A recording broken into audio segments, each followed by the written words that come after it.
ফেসবুকে অনেকেই পোস্ট করে আমি কেন কন্টেন্ট মনিটাইজেশন পাচ্ছি না। আসলে কন্টেন্ট মনিটাইজেশন আপনি তখনই পাবেন যখন আপনার প্রোফাইল অথবা পেজে এরকম গ্রিন কালার হয়ে থাকবে এবং লেখা থাকবে your profile is earning money অথবা your page is earning money. তার সাথে সাথে আরও একটি সেটিং আছে প্রোফাইল রিকমেন্ডেশন। যদি আপনার প্রোফাইল রিকমেন্ডেশন থাকে তাহলে আপনি পেতে পারেন, আর যদি আপনার প্রোফাইল নট রিকমেন্ডেবল থাকে তাহলে কিন্তু আপনি কন্টেন্ট মনিটাইজেশন পাচ্ছেন না। কারণ এখন কোনো স্থায়ীভাবে তারা ওয়াচ টাইম এবং 60,000 মিনিট ওয়াচ টাইম এবং ফলোয়ার কিছুই লাগে না। 100 ফলোয়ার হলেও চলে, 200 ফলোয়ার হলেও চলে, আপনারা কিন্তু কন্টেন্ট মনিটাইজেশন পাবেন। শুধু আপনাদের প্রোফাইলটা এরকম থাকতে হবে ইউর প্রোফাইল ইজ আর্নিং অথবা ইউর পেজ ইজ আর্নিং মানি, এবং দ্বিতীয়ত হচ্ছে আপনার রিকমেন্ডেবল ঠিক থাকতে হবে। এই দুটি ঠিক থাকলেই কিন্তু আপনি কন্টেন্ট মনিটাইজেশন পেয়ে যাবেন। তো কীভাবে এগুলো চেক করবেন আপনার প্রোফাইল ইনকাম করার যোগ্য কিনা এবং আপনি কন্টেন্ট মনিটাইজেশন পাবেন কিনা, তো সেটা কিভাবে চেক করবেন আমি আপনাদেরকে স্ক্রিনে দেখিয়ে দেবো। চলুন আপনাদেরকে স্ক্রিনে দেখিয়ে দিচ্ছি। ওয়েলকাম টু ব্যাক প্রিয় ভিউয়ার্স, আমি দেখিয়ে দিচ্ছি কোন দুইটি সেটিং আপনারা ঠিক রাখলে আপনারা কন্টেন্ট মনিটাইজেশন পেতে যাচ্ছেন। তো প্রথমে আপনারা চলে আসবেন আপনাদের ফেসবুক পেজে অথবা ফেসবুক প্রোফাইলে। আসার পরে আপনারা আপনাদের প্রোফাইলে ক্লিক করবেন। তো আমি আমার প্রোফাইলে ক্লিক করলাম। ক্লিক করার পর হচ্ছে এখানে প্রফেশনাল ড্যাশবোর্ড দেখতে পাবেন। এই যে প্রফেশনাল ড্যাশবোর্ড, আপনারা এখানে ক্লিক করবেন। তো এখানে ক্লিক করার পর হচ্ছে আপনারা একটু সাইডের দিকে যাবেন। সাইডের দিকে যাওয়ার পর দেখবেন মনিটাইজেশন অপশন আছে। এই যে মনিটাইজেশন, আপনারা এইখানে ক্লিক করবেন।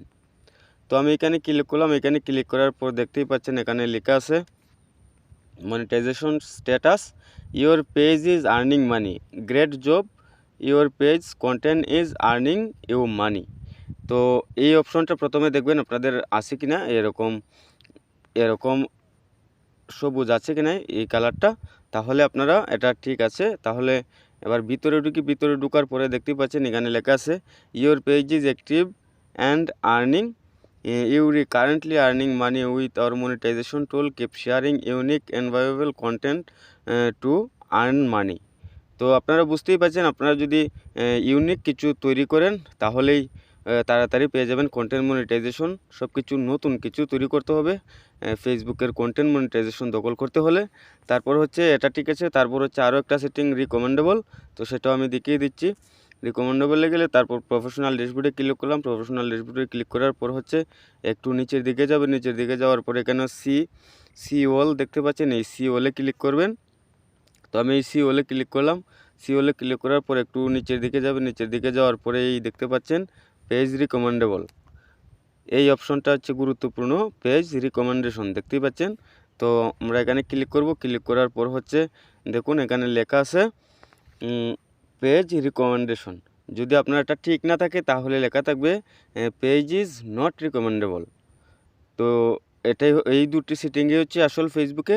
আর যাদের প্রোফাইলে কপিরাইট কোনো কিছু আছে, বাহিরের অথবা অন্য কারো কন্টেন্ট আপলোড করেন, তাহলে কিন্তু এটা নট রিকমেন্ডেবল থাকবে। ঠিক আছে, আপনাদের প্রোফাইলে অন্যদের কিছু আপলোড করা থাকলে সব কিছু ডিলিট করে ফেলবেন, আর সব কিছু আপনার নিজস্ব আপলোড করবেন, নিজে ভিডিও করবেন, নিজস্ব আপলোড করবেন, তাহলেই অতি সহজে পাবেন কন্টেন্ট মনিটাইজেশন।